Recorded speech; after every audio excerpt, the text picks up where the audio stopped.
Bonjour à tous et bienvenue dans Demain de Bottes, le podcast qui donne la parole à ceux qui font l'agriculture de l'Oise et du Val d'Oise.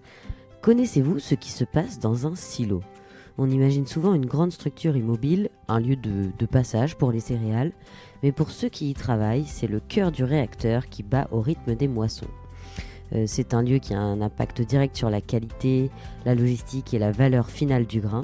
Alors aujourd'hui, j'ai la chance de donner la parole à quelqu'un qui connaît très bien les métiers de silo, Ludovic, chef de silo depuis 25 ans en coopérative, et son expertise, il la raconte avec simplicité, précision et passion.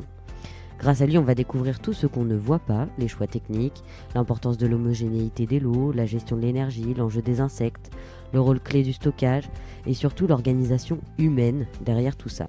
Alors si vous êtes agriculteur, vous allez comprendre comment vos céréales sont valorisées, et si vous êtes un simple curieux, vous allez découvrir un métier essentiel, exigeant, souvent sous-estimé et surtout absolument passionnant.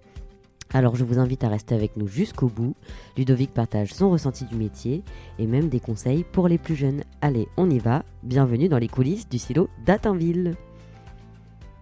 Bonjour Ludovic. Bonjour. Peux-tu te présenter en quelques mots et nous dire où nous nous trouvons aujourd'hui ?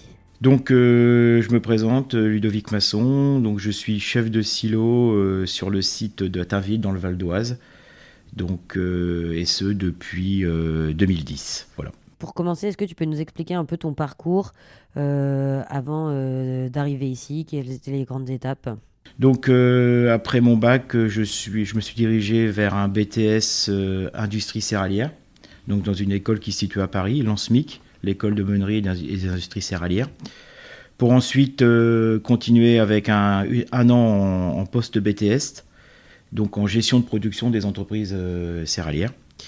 D'ailleurs, notre responsable qualité, Madame Élise Lequéré, a fait la même école que moi. Par contre, elle s'est spécialisée en qualité, donc sa 3e année. Voilà. On a fait justement un podcast avec Élise Lequéré qui s'appelle La qualité sous contrôle, que je vous invite à écouter en complément de cet épisode-là. Suite à mon armée, je me suis dirigé vers la meunerie. J'ai fait un an conducteur de moulin pour ensuite commencer chez Océal en 2000 pendant 10 ans sur le site de Froissy.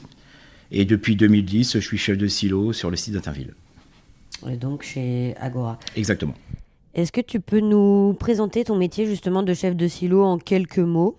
Donc le résumé en quelques mots, c'est pas évident parce que c'est un métier qui est très large, très complet.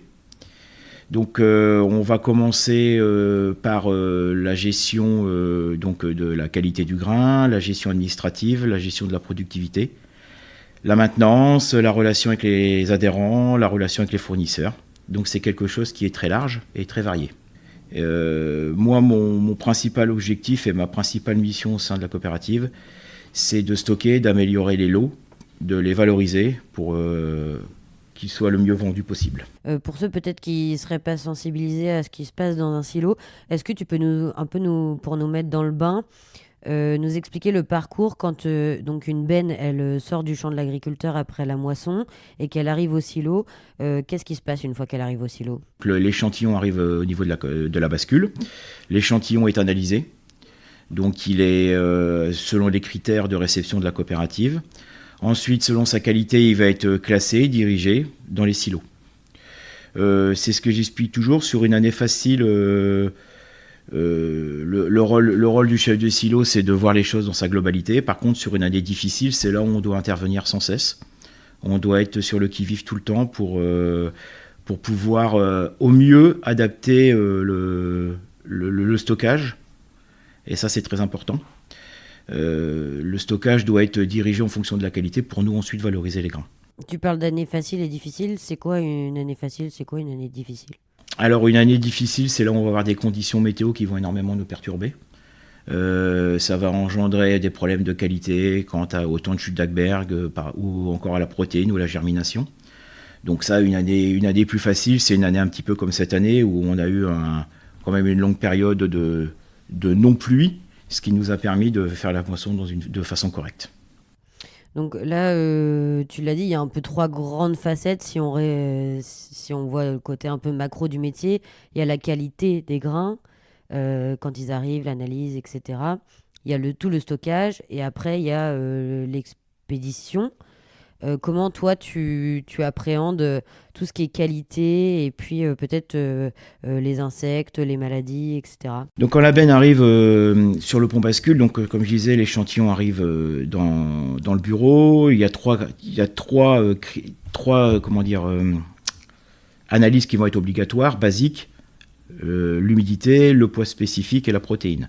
Donc déjà, ça nous donne un premier ordre d'idée par rapport à ce qui va se passer. Si ensuite ces critères correspondent, on va aller chercher un petit peu plus loin, notamment la recherche d'insectes. On va également chercher le temps de chute d'Ackberg et les mycotoxines. C'est des critères qui passent actuellement en second plan pour l'agriculteur parce que eux, ils considèrent que c'est l'EPS, l'humidité, la protéine. Par contre, c'est très très important pour nous parce que maintenant nos acheteurs nous demandent systématiquement le temps de chute d'Ackberg, nous demandent systématiquement la mycotoxine et la recherche d'insectes. Ça, c'est basique, c'est normal. Et du coup, le rôle du chef de silo et de l'adjoint de silo dans tout ça, pour déceler ça, c'est quoi? Moi, j'ai un principe de base, notamment notre principale préoccupation sont les insectes vivants. Je dis toujours que pour qu'il n'y ait pas d'insectes dans le silo, il ne faut pas que l'insecte rentre. Donc en période de moisson, effectivement, il n'y a pas d'insectes au niveau de la benne. Par contre, lors d'un stockage ferme ou tout au long de l'année, il peut y avoir présence d'insectes. Donc nous, notre priorité, c'est de faire les analyses en sorte que l'insecte soit décelé le plus... comment dire ? On doit systématiquement tamiser l'échantillon. Et pour ça, rien de tel que d'aller au cul de la benne, de prendre l'échantillon et de le tamiser au niveau de la fosse. Donc ça, c'est un principe qu'on a avec mes collègues, de considérer que pour pas qu'il y ait d'insectes dans le silo, au minimum, il ne faut pas que le faire rentrer. Donc il faut déceler l'insecte à l'entrée au niveau de la benne. Et pourquoi faut pas qu'il soit dans le silo? Parce qu'on pourrait dire il peut être traité en post-entrée de silo. C'est quoi l'enjeu là-dessus sur les insectes? Alors, effectivement, on a possibilité de tuer l'insecte par un traitement chimique, insecticide. Il faut savoir que moins on utilise d'insecticides, mieux c'est. C'est quelque chose qui coûte cher. Moi, j'ai toujours pour principe de dire on va essayer de ne pas traiter, notamment moi sur le silo d'Attainville, qui est un silo axé meunerie. Nos clients nous demandent des blés dits SIS, donc ça veut dire sans insecticide de stockage. Donc moi, ma priorité, c'est de ne pas traiter. Donc si je ne veux pas traiter, je gère les lots de façon à les isoler quand ils sont infectés d'insectes. Et puis l'objectif, c'est aussi de pouvoir garantir une qualité homogène au bout. Exactement. Les lots vont être stockés par rapport à leurs différentes qualités. Et nous, tout le long de l'année, on doit garantir une qualité identique, notamment pour les moulins, au niveau du PS, de l'humidité, de la protéine et de l'homogénéité du tas. Donc ça, c'est l'enjeu sur la qualité. Et après, si on voit plutôt la partie stockage tout au long de l'année, comment tu appréhendes, toi, tes choix? Comment tu gères le stockage dans les cellules? Donc, au moment de la moisson, nous, le grain arrive forcément chaud par rapport aux températures extérieures. Donc, nous, notre priorité, c'est de refroidir au plus vite le tas. Pour ça, Agora, c'est équipé notamment dans plusieurs silos de groupes froids. Donc, c'est de très gros climatiseurs industriels qui vont pouvoir produire un air sec avec une humidité demandée, et ça tout le long de la campagne, donc avec des paliers de refroidissement. Plus le grain va être refroidi vite, moins il va y avoir développement d'insectes, et plus la conservation va être aisée. Ça aussi, c'est une demande aussi de nos clients qui nous demandent d'avoir de plus en plus un tas refroidi très tôt pour pouvoir gérer ça, justement, la présence d'insectes. Oui, c'est un vrai sujet, les insectes. Exactement. Et puis il y a de moins en moins de possibilités de molécules aussi ou... Il y a beaucoup moins de molécules. Moi, quand j'ai commencé, on avait 3-4 molécules avec des molécules dites choc. Le grain était désinsectisé et l'insecte était mort au bout de quelques heures. Là, maintenant, on va être plus sur un insecticide de conservation. Et donc, avec une action qui va être plutôt à quelques jours. Donc, justement... le but, c'est d'anticiper pour ne pas utiliser cet insecticide, parce que de toute façon, si on le met à la sortie du camion, si on l'envoie à Rouen, l'insecte ne sera pas mort en arrivant là-bas. Donc c'est à nous d'anticiper, de préparer les lots, de nettoyer pour éviter de mettre les insecticides au niveau du grain, quoi. Ouais, donc au niveau de la qualité, il faut bien orienter les lots, homogénéiser les qualités. Au niveau du stockage, bien ventiler, etc. Et après, il y a la partie logistique. Comment tu appréhendes, toi, cette partie logistique? La partie logistique, elle est gérée par le service logistique qui se trouve à Clairvaux. Nous, on informe nos quantités, nos qualités, nos possibilités d'exécution, avec notre rythme de sortie tout au long de l'année. Ensuite, en fonction de l'avancement des ventes de Cérémis, qui est notre organisme qui commercialise les céréales, nous, on doit pouvoir amener une quantité et une qualité de grains régulière.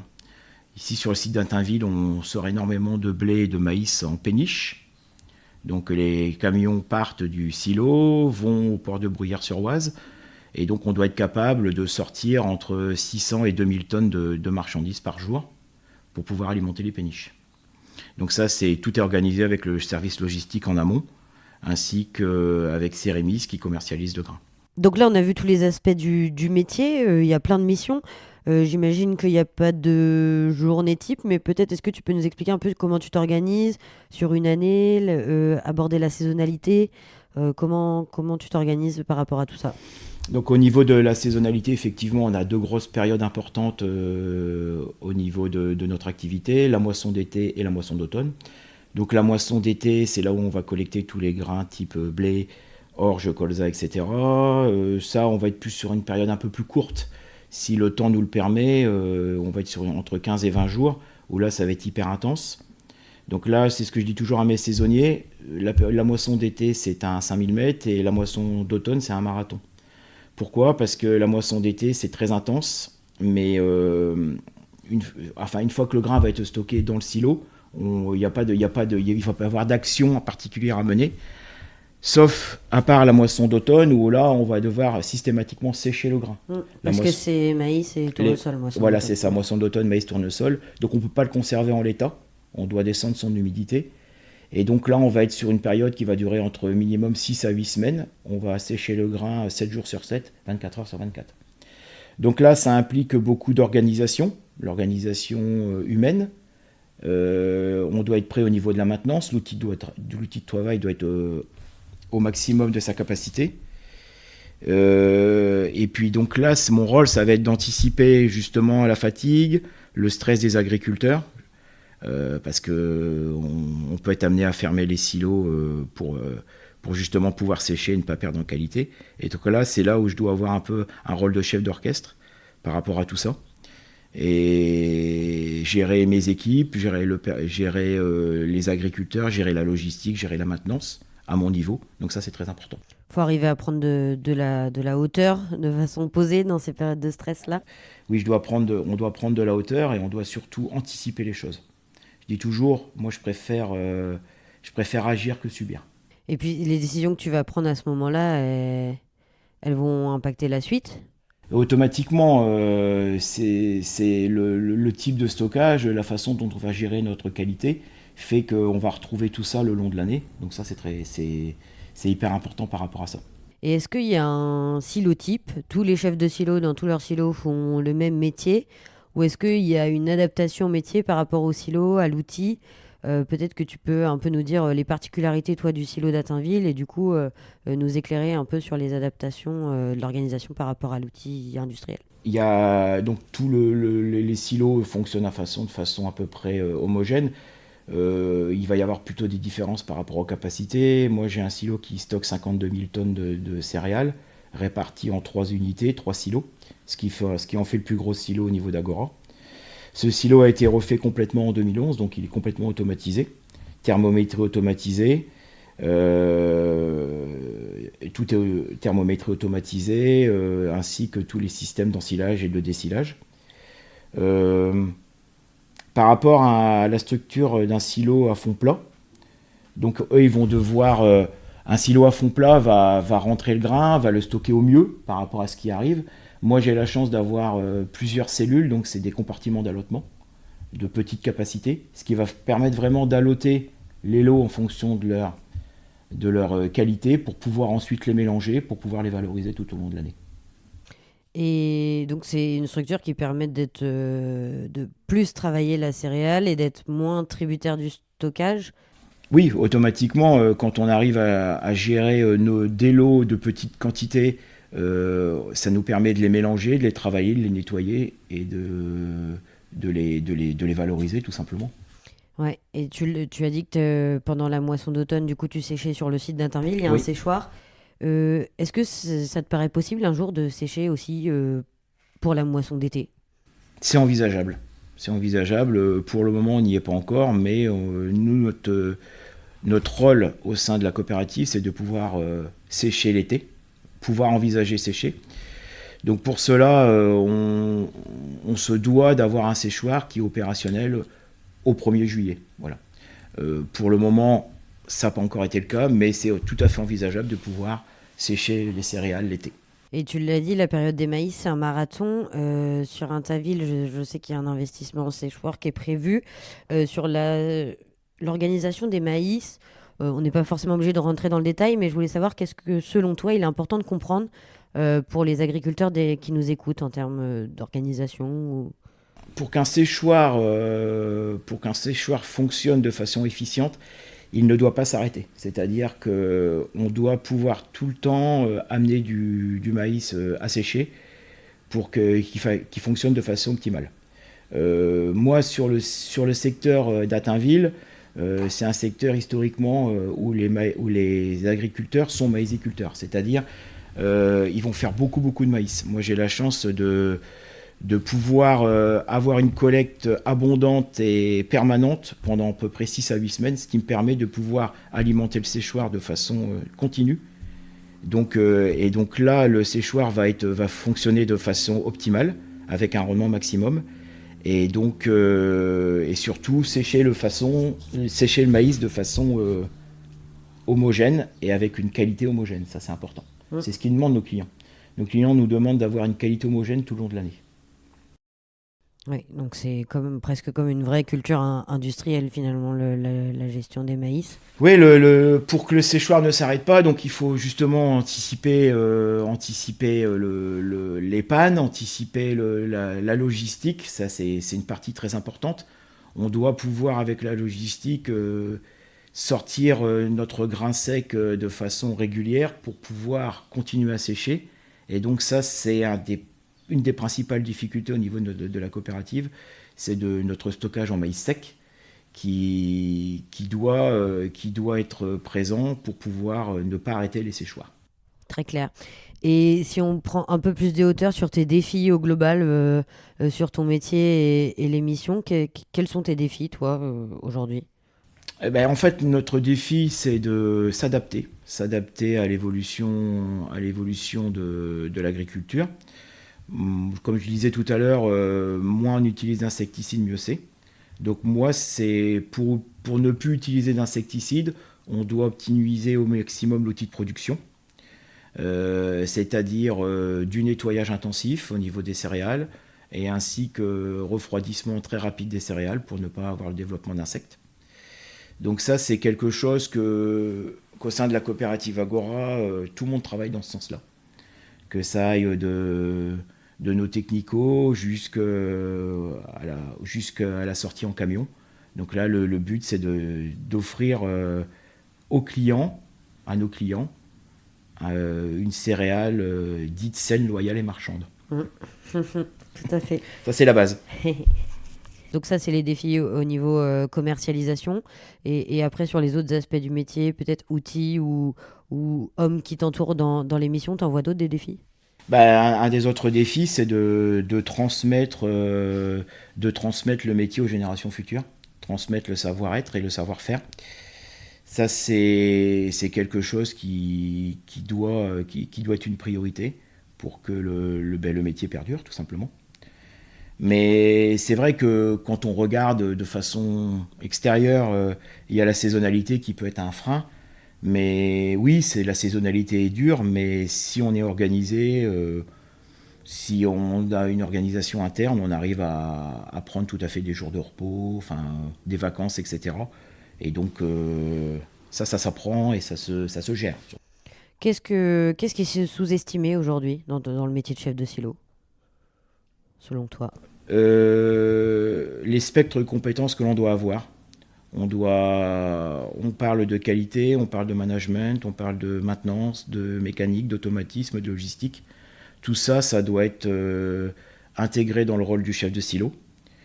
Il faut avoir énormément de recul, anticiper les choses. Il faut avoir une vision à la journée, à la semaine, au mois, ce qui permet d'organiser le travail et justement ce travail, on doit l'organiser avec la logistique, avec la maintenance et avec toutes les demandes qu'on a. Je dis toujours, on ne doit pas subir les choses, on doit les anticiper. Et je reviens sur l'organisation du site. Comment tu l'appréhendes, cette organisation? Donc sur le site d'Interville, on est 3 en production, donc dans les silos. On est aussi amené à faire de la pro, à faire la production et à pro. Pour moi, l'ensemble du personnel doit être capable de tout faire. On doit être multitâche. C'est-à-dire que quand il y a quelqu'un qui va être en congé ou qui est absent, les autres doivent pouvoir faire son travail dans la mesure du possible. Donc ça, c'est quelque chose qui est important. Sur le site, un de mes collègues est, on va dire, un ancien, et j'ai un collègue qui vient d'arriver. Donc c'est à nous aussi de transmettre notre savoir pour motiver, pour que la personne reste au sein de la coopérative et qu'elle ait envie de continuer dans ce métier. Oui, c'est presque de la gestion du risque au global de l'activité. Et le métier, tu disais, dans tes défis, c'est de s'adapter aux évolutions. Tu trouves que toi, avec ton recul, le métier, il évolue? Quelles sont les évolutions à venir, si elles sont technologiques ou autres? Oui, le métier évolue forcément, comme tout métier. Là, la principale évolution des dernières années, c'est l'intelligence artificielle qui intervient aussi au sein de nos métiers, notamment au niveau de la gestion de la qualité, de la maintenance et aussi de l'outil de travail. Tout est de plus en plus informatisé.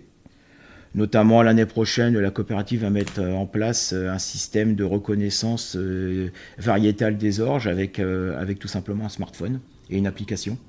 On va prendre en photo l'échantillon d'orge brassicole qui arrive et l'intelligence artificielle va être capable de nous dire si le lot est 100% par exemple Faro ou Planète ou s'il y a un mélange d'orge. Ça va nous permettre justement de pouvoir stocker et gérer nos lots au mieux pour éviter les mélanges et les puretés et assurer la pureté variétale pour les brasseries.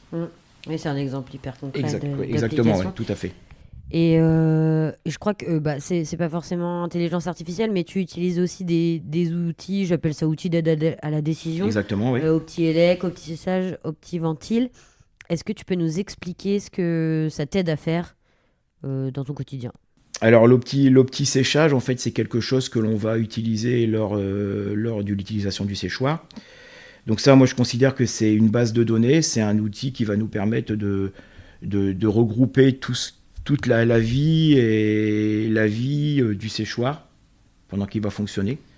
Donc ça va nous donner le rendement du séchoir, l'évolution du maïs en entrée et en sortie. Donc ça, c'est quelque chose qui est indispensable, notamment pour ensuite faire l'analyse de la campagne. OptiVentile, l'OptiVentile, pareil, c'est quelque chose qui va nous permettre de gérer la ventilation. La ventilation, c'est aussi un enjeu important. C'est ce qui va... la ventilation de nuit ou de jour, c'est extrêmement énergivore. Ça va nous apporter une consommation d'électricité très très importante. Donc mieux on ventile, plus on est efficace, donc moins on va ventiler dans la longueur, donc au mieux on va être au niveau de la consommation électrique. Ça, c'est l'avenir. Gérer la consommation électrique, c'est l'avenir pour pouvoir justement être beaucoup plus efficace.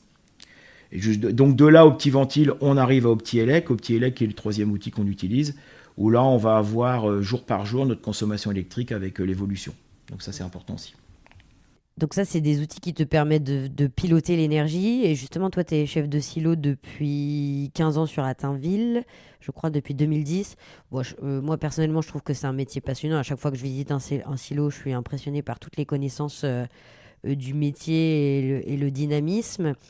Euh, donc dans le pilotage de l'énergie, il y a aussi toute la partie logistique quand les grains sortent. Je sais que chez Agora, là, sur les dernières campagnes, par exemple, on a fait des investissements sur le fluvial. Il y a des vrais enjeux dans le logistique. À la COP, on est un métier de logistique. Toi, de ton point de vue, qu'est-ce qui a évolué sur ce sujet? Ce qui a évolué, c'est l'intensité des sorties. Quand j'ai commencé, notamment où j'étais sur le site de Froissy, on sortait 3 à 4 camions par jour direction Rouen tout le long de l'année. Ça, c'était le mode de fonctionnement normal. Maintenant, c'est encore vrai, mais pas que. Le marché des céréales évolue énormément. On va être amené à avoir des appels d'offres, notamment, et de pouvoir répondre aux appels d'offres, c'est-à-dire des très grosses sorties sur des durées très courtes. Donc nous, notre rôle, c'est de l'anticiper tout ça. C'est d'avoir des lots prêts, des lots adaptés à ce qu'on nous demande, notamment en maïs, notamment en orge de brasserie, notamment en blé, pour pouvoir répondre à la demande. Euh, il peut y avoir une péniche qui nous tombe le lundi alors que le vendredi on n'est pas au courant. Donc ça c'est très important. On doit être prêt à pouvoir tout au long de l'année pouvoir sortir des céréales de façon intensive. Avant c'était pas le cas. Donc ça c'est nos outils nous le permettent maintenant. L'évolution des outils de production fait que l'on peut le faire, notamment sur les gros sites. Et donc en fait une des principales adaptations c'est s'adapter à la demande. Quand l'énergie n'était pas chère et que la céréale était rémunératrice, c'était plus facile. Maintenant, la céréale, le cours évolue et ça, on n'en est pas responsable. Ça, c'est pas notre. On le subit comme tout le monde. Par contre, la gestion de l'énergie, c'est très important. Et donc, la maîtrise des coûts, donc ça veut dire c'est la maîtrise du silo, c'est l'optimisation des lots, l'optimisation de la ventilation. Et donc ça, c'est la maîtrise de la consommation d'énergie. Et donc c'est là où on va aller chercher les euros. Voilà. Et la boucle est bouclée par rapport à ce qu'on disait Exactement. tout à l'heure. Oui. Selon toi, c'est quoi un bon chef de silo? Quelles sont les qualités requises du chef de silo? Organisé, calme, se faire respecter et se faire respecter, ça aussi c'est important. Avoir le sens de l'anticipation, crédible, voilà. Et puis surtout avoir un coup d'avance, toujours essayer d'anticiper les choses pour pouvoir gérer son travail de façon optimale. Et donc finalement, en quoi ton travail il est essentiel à la coopérative? On est l'interlocuteur privilégié pendant les périodes de collecte. Voilà, l'adhérent doit pouvoir compter sur le chef de silo en période de collecte encore plus que le long de l'année. On doit pouvoir répondre physiquement, on doit pouvoir répondre mentalement aux demandes et aux réclamations des agriculteurs. Voilà. Ça, c'est très important. Et donc, c'est nous qui faisons le lien entre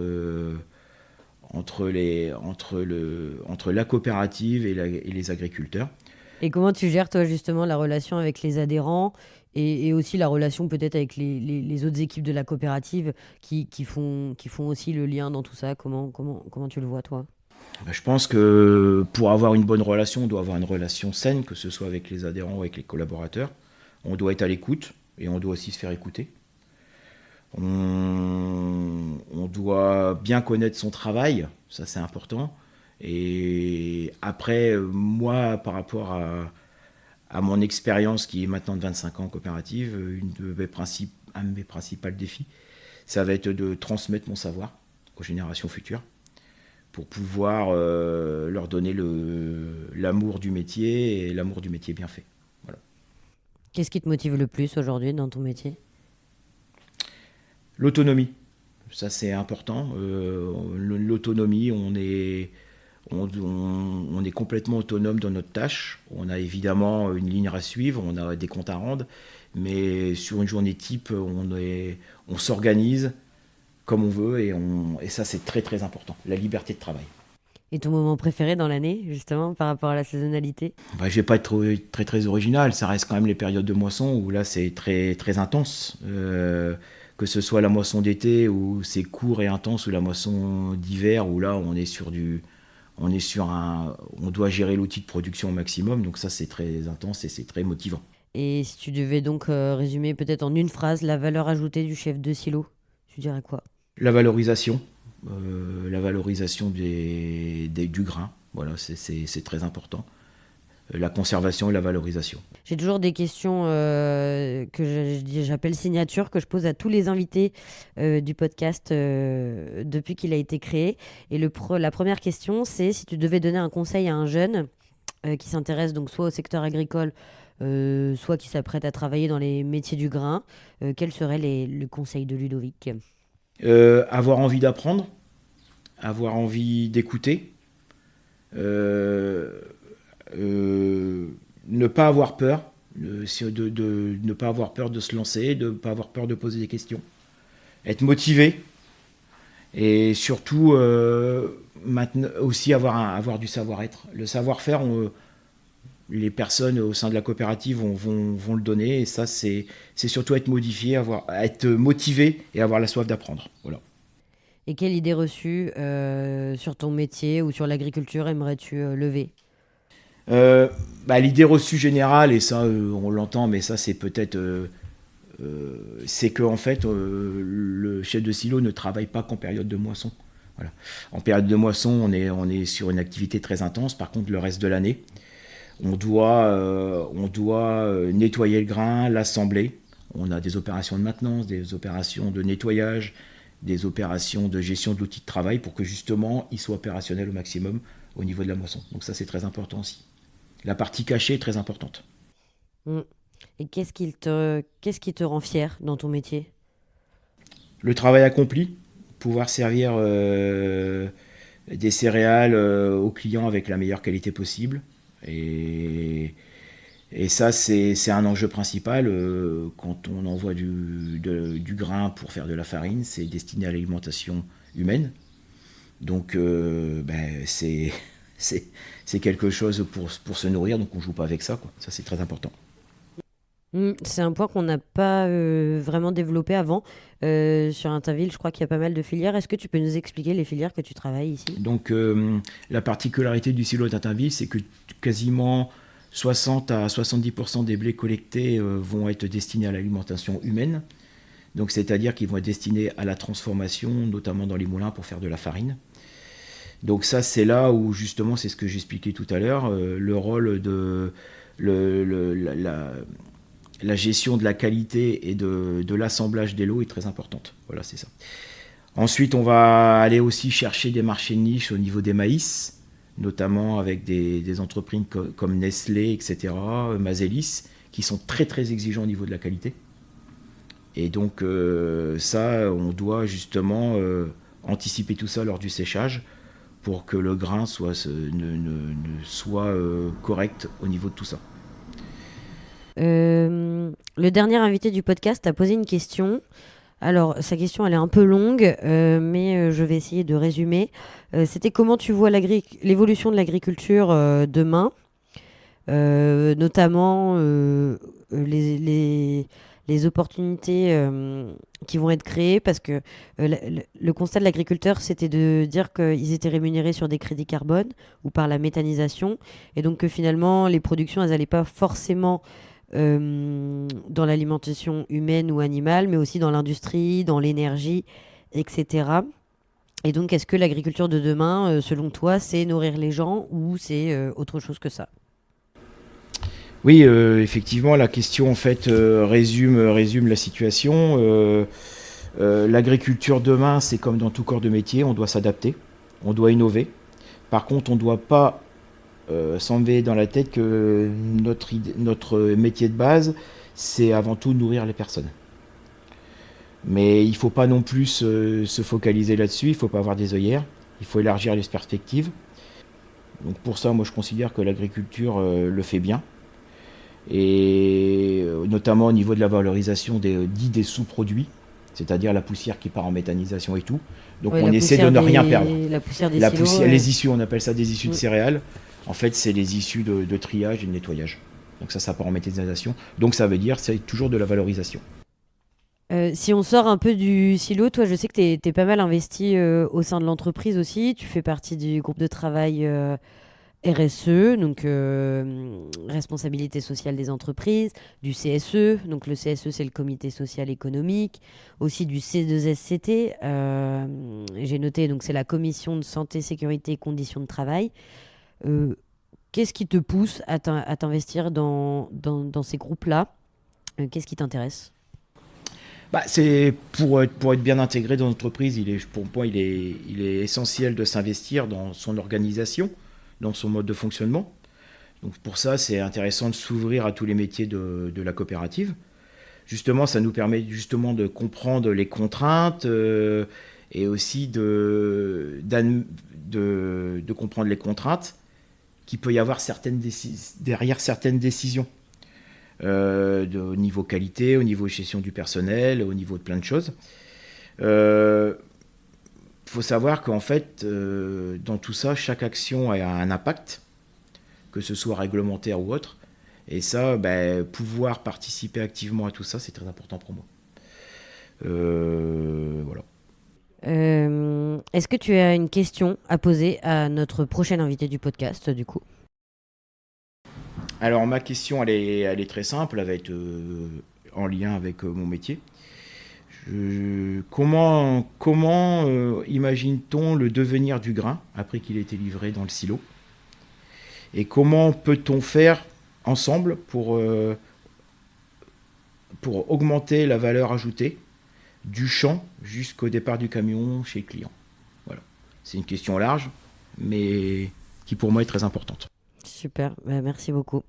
Elle sera posée.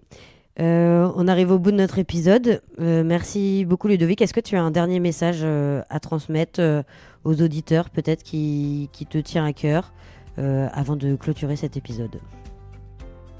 Soyez curieux. Et ayez la soif d'apprendre. Super. Merci beaucoup pour ta participation. De rien, merci. Merci à Ludovic pour son partage, sa clarté et cette plongée rare dans un métier finalement plus stratégique qu'on l'imagine. Ce que je retiens, et j'espère que vous aussi, c'est que le rôle du chef de silo, il va bien au-delà du stockage. C'est de la qualité, de la sécurité, de l'anticipation, de la logistique, du management. Un vrai travail d'orfèvre pour garantir des céréales homogènes, saines, loyales et marchandes tout au long de l'année et de les expédier. J'ai aussi été frappée par l'importance du savoir-faire et aussi du savoir-être, l'écoute, la rigueur, l'anticipation, la capacité à prendre du recul et la volonté forte, notamment pour Ludovic, de transmettre aux générations futures. Finalement, ce métier est particulièrement complet.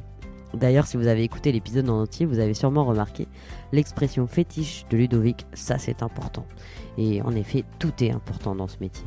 Cet épisode, il met en lumière une personne inspirante, quelqu'un qui rappelle que derrière nos outils, nos silos, nos process, il y a des femmes et des hommes passionnés qui portent l'exigence de la coopérative au quotidien.